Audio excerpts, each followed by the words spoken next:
Rumah ni sesuai kalau kau buat homestay, rumah pencen, sebab dia dekat alai. Dia malah ke tengah. Tengok ujung sana nampak laut kan. Tak jauh sangat pun laut pada sini. Nak ke Bandar Melaka pun tak jauh. Rumah ada plan CCC tanah pertanian, tapi boleh buat loan.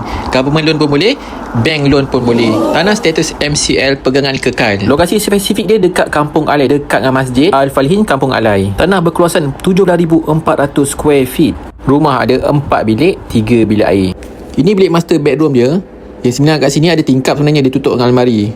Ini bilik air dia, lampu dia terosak, terbakar. Ini bilik anak dara owner terkunci lah pula. Tak apalah, bilik air ni penuh tau, tile dia sampai atas.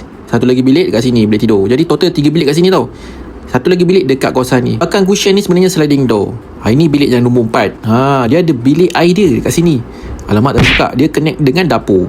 Ini dapur dia. Lepas tu satu lagi dapur kat sini. Boleh tengok luar sambil korang berangan tengok safari kat luar tu. Apa-apa Roger Abang Ren.